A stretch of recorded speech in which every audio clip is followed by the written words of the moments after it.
छमाही परीक्षा पास आ लगी थी। दूसरी कक्षाओं में पिछला दोहराया जाने लगा था।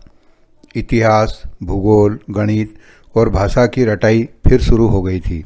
एक बार तो उनका 6 माही अभ्यास भी पूरा हो चुका था। मेरी अपनी गाड़ी अभी कोसों दूर थी और यदि परीक्षा की दृष्टि से सोचूं तब तो मैं बहुत ही पिछड़ा हुआ था। लेकिन फिर भी मुझे अपनी कक्षा की परीक्षा तो दिलानी ही थी। दोहराने में समय बिताने की मुझे ज़रूरत नहीं थी। मेरा उतना समय बचने ही वाला था। मेरी पढ़ाई अंत तक चलने वाली थी, क्योंकि मेरी कक्षा में जो कुछ होता था उसकी दोहराई विद्यार्थी स्वयं ही कर लिया करते थे। मैंने ऐसी योजनाएं भी बना रखी थी जिनसे विद्यार्थी अपना पढ़ा हुआ सब कुछ स्वयं ही दोहरा लिया करे।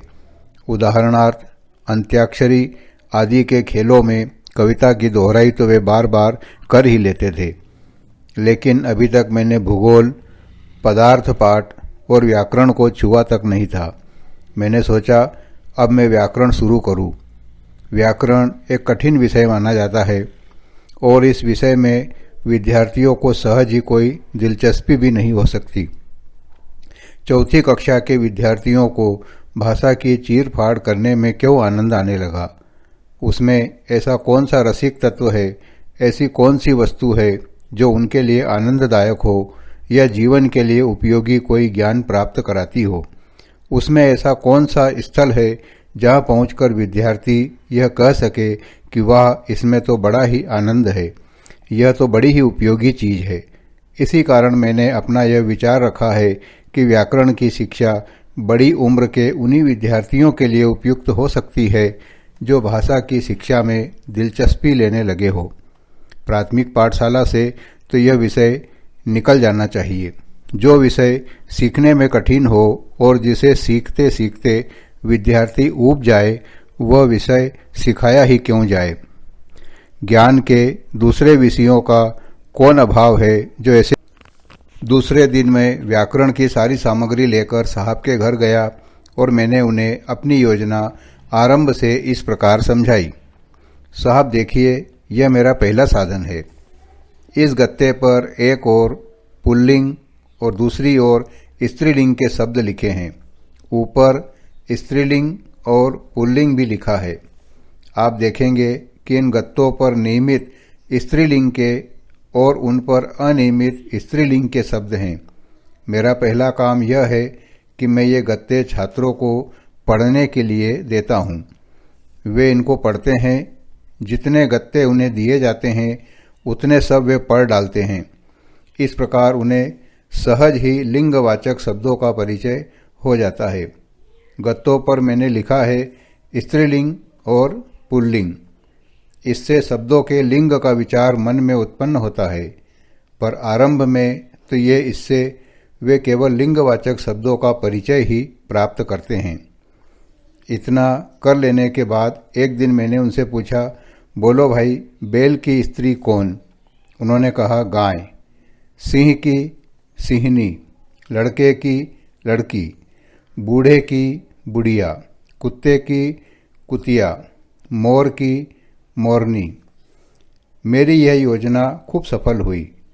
प्रथम परिचय से उनमें विचार उत्पन्न हुए थे।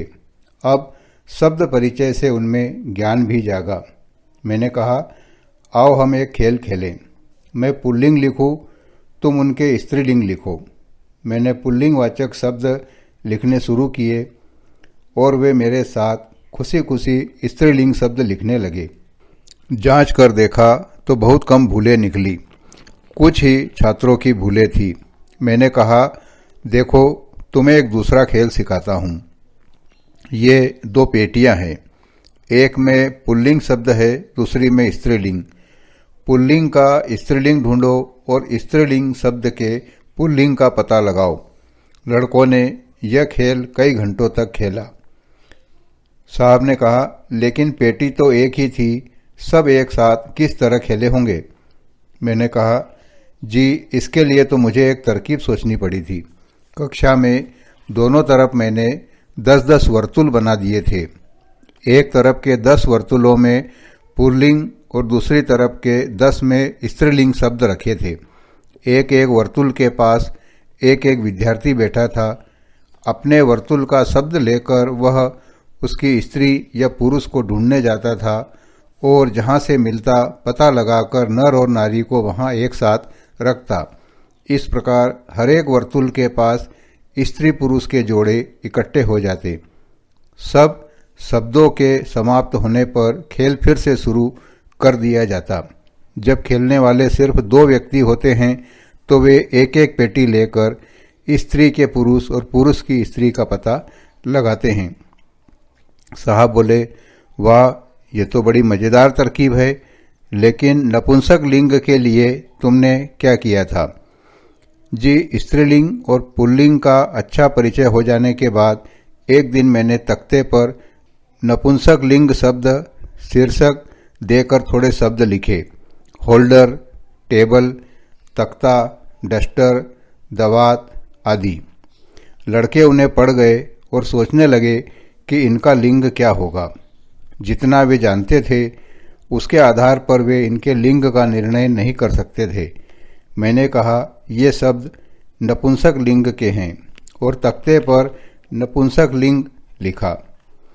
एक विद्यार्थी बोला, लेकिन नपुंसक का मतलब क्या है? मैंने कहा, जो न पुरुष है न स्त्री है वह नपुंसक है। लड़के कुछ समझते दिखाई पड़े। मैंने फौरन कहा, पहले 3 खाने बना लो, एक स्त्री का, एक पुरुष का और एक नपुंसक का। फिर लिखो, शब्द लिखो।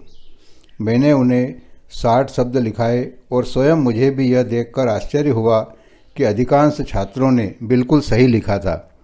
मैंने सोचा कि परिभाषा वगैरह के पछड़े में न पड़कर पहले इस तरह का परिचय कराना ही अच्छा है। खेलों द्वारा पहले यह परिचय कराया जा सकता है और धीरे धीरे उन्हें इनकी शास्त्रीय परिभाषा भी बताई जा सकती है।